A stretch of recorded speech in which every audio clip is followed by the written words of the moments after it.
రాష్ట్ర ప్రభుత్వం ఖర్చు ఎంత చేసింది అని చెప్పి గమనించినట్టయితే అధ్యక్ష, హౌస్ సైట్స్ కూడా అధ్యక్ష మార్కెట్ విలువ తీసుకోలేదు. రాష్ట్ర ప్రభుత్వం ఎంతైతే డబ్బు ఖర్చు పెట్టిందో దాని విలువ తీసుకున్నాం. మార్కెట్ విలువ తీసుకుంటే దాని విలువ ఇంకా ఎక్కువ ఉంటుంది, అది వేరే విషయం. ఎంత ఖర్చు పెట్టామని చెప్పి చూసుకుంటే అధ్యక్ష, దాదాపుగా 2,55,000 కోట్లు డీబీటీగా పెట్టినాము. మరో 1,07,000 కోట్లు నాన్ డీబీటీగా పెట్టినట్టు క్లియర్ కట్గా అకౌంట్స్ సహా కనిపిస్తూ ఉంటాయి. అంటే మొత్తంగా సంవత్సరానికి 72,000, సంవత్సరానికి 70,000 కోట్ల రూపాయలు రాష్ట్ర ప్రభుత్వం 5 సంవత్సరాలలో సంవత్సరానికి 70,000 కోట్ల రూపాయలు ఖర్చు చేసినట్టుగా ఇక్కడ మనం చేయగలిగాము అధ్యక్ష, చూపిస్తూ ఉన్నాం అధ్యక్ష. మరి దీంట్లో కూడా అధ్యక్ష గమనించాల్సింది ఏంటంటే అధ్యక్ష, మనం ఈ 70,000 కోట్ల సంవత్సరానికి మనం ఖర్చు చేసేది మనం పెడితే ఎన్నికి దీంట్లో ఏ ప్రభుత్వం అన్నా రాని అధ్యక్ష, ఏ ప్రభుత్వం అన్నా రాని అధ్యక్ష, కొన్ని పథకాలు ఎవరు రద్దు చేయలేరు అధ్యక్ష. ఇప్పుడు మనం 66,34,000 మందికి నేను పెన్షన్ ఇస్తూ ఉన్నాం. మనం ఈ 66,34,000 మందికి మనం పెన్షన్ ఇస్తూ ఉన్నాం. దానికి సంవత్సరానికి అయ్యే ఖర్చు 23,600 కోట్లు. ఇది ఏ ప్రభుత్వమైనా రద్దు చేసే పరిస్థితి ఎవరికీ లేదు, ఎవరైనా ఇది చేయాల్సిందే. ఉచిత విద్యుత్, రైతన్నలకు ఇచ్చే ఉచిత విద్యుత్ 11,000 కోట్ల రూపాయలు ఖర్చు అవుతుంది. ఇది కూడా ఎవడు రద్దు చేసే పరిస్థితి లేదు. సబ్సిడీ కింద బియ్యం, సివిల్ సప్లైస్ 4,600 కోట్ల రూపాయలు మనం ఖర్చు చేస్తూ ఉన్నాం. ఇది కూడా ఎవరు టచ్ కూడా చేయలేని సబ్జెక్టు. ఆరోగ్యశ్రీ, ఆరోగ్య ఆసరా 104, 108 4,400 కోట్ల రూపాయలు మనం ఖర్చు చేస్తూ ఉన్నాం సంవత్సరానికి. ఇది కూడా ఎవరు టచ్ చేయలేని సబ్జెక్ట్. ఫీజు రీఎంబర్స్మెంట్, పూర్తి ఫీజు రీఎంబర్స్మెంట్ విద్యా దీవెన కింద మనం ఇస్తూ ఉన్నాం. 2,800 కోట్ల రూపాయలు ఖర్చు చేస్తూ ఉన్నాం విద్యా దీవెన కింద. ఎవరు కూడా ఇది టచ్ చేయలేని సబ్జెక్ట్. రద్దు చేయాలి అని అంటే టచ్ చేయలేని సబ్జెక్ట్. జగనన్న వసతి దీవెన కింద మరో 2,200 కోట్లు దగ్గర ఇస్తూ ఉన్నాం. ఇది కూడా ఎవరు టచ్ చేయలేని సబ్జెక్ట్. సంపూర్ణ పోషణం కింద గర్భిణీ స్త్రీలకు, బాలింతలకు, చిన్నారులకు, 6 ఏళ్ల లోపున్న పిల్లలకు సంపూర్ణ పోషణం కింద పౌష్టిక ఆహారం కోసం డబ్బులు ఇస్తూ ఉన్నాం 2,200 కోట్లు. ఎవరు టచ్ చేయలేని సబ్జెక్ట్. గోరుముద్ద కింద ప్రతి బడిలోనూ పిల్లలకు మంచి న్యూట్రిషియస్ ఫుడ్ పెడతా ఉన్నాం. రోజుకొక మెనూతో పెడతా ఉన్నాం. ఎవరూ కూడా దీన్ని టచ్ చేయలేని సబ్జెక్ట్. 1,900 కోట్ల రూపాయలు ఖర్చు అవుతా ఉంది. ఈ 8 పథకాల అధ్యక్ష, నేను పైన చెప్పినట్టు 8 పథకాలకే 52,700 కోట్ల రూపాయలు అవుతా ఉన్నాయి. 8 పథకాలకే. అంటే ఎవరైనా కూడా టచ్ చేయాలంటే కూడా టచ్ చేయలేని సబ్జెక్ట్స్. టచ్ చేయాలి అంటే కూడా ఎవడన్నా దీన్ని రద్దు చేయాలి అని ఎవడన్నా టచ్ చేయాలనుకుంటే కూడా కూడా చేయలేని సబ్జెక్ట్. ఖచ్చితంగా అమలు చేయాల్సిందే ఎవరైనా. అటువంటిది 52,700 కోట్లు. మళ్ళీ ఈ 52,700 కోట్లకు చంద్రబాబు నాయుడు గారు ఇప్పుడు చెప్పిన ఈ 6 హామీలు ఇవి కూడా యాడ్ చేస్తే, ఈ స్లైడ్ 14 చూపించాం, 14 ఈ 6 కూడా యాడ్ చేస్తే ఏమన్నాడు,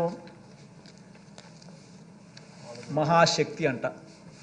18 ఏళ్ళు నిండిన ప్రతి మహిళకు నెలకు 1,500, అంటే ఏడాదికి 18 ఏళ్ళు నిండిన ఎంతమంది ఉన్నారని అంటే మన ఓటర్స్ జాబితా చూస్తే తెలుస్తుంది అధ్యక్ష.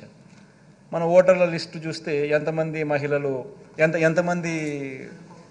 ఉన్నారు, 18 ఏళ్ళు నిండిన వాళ్ళంతా మొత్తం ఓటర్స్ లిస్టులో ఉంది.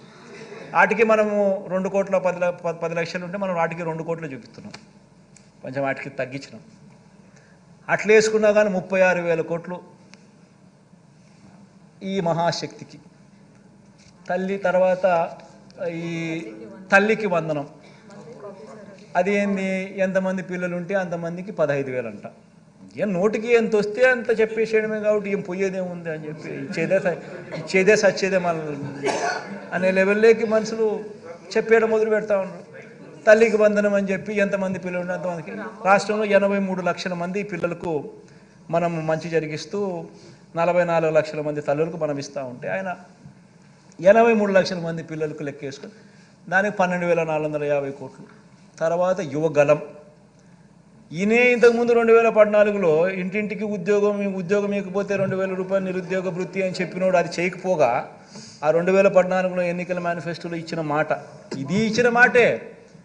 ఆ అక్క చెల్లెమ్మలకు ఆ డబ్బు కూడా తను చెప్పిన మాటే, ఆ మహాశక్తి లాంటిది. అది లేదు, ఈ యువగలము లేదు. 2014లో చెప్పింది లేదు, చేసింది లేదు. దీనికేమో మళ్ళీ 20 లక్షల మంది పిల్లలకు నెలకు 3,000 రూపాయలు చొప్పున వేసుకుంటే 7,200 కోట్లు.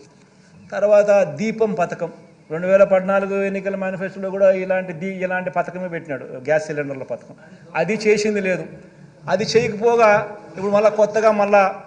ఇప్పుడు కొత్తగా ప్రతి కుటుంబానికి 3 గ్యాస్ సిలిండర్లు ఉచితమని చెప్పి మళ్ళీ పెట్టాడు. దానికి 4,600 కోట్లు. తర్వాత అన్నదాత అని మన రైతన్నలకు మనం 13,500 రైతన్నలకు ఇస్తా ఉన్నాం. మనం చెప్పింది రైతన్నలకు 12,000 ఇస్తామని, కానీ మనం రైతన్నలకు చెప్పిన దానికన్నా మిన్నగా 13,500 మనం ఇస్తా ఉన్నాం. ఆయన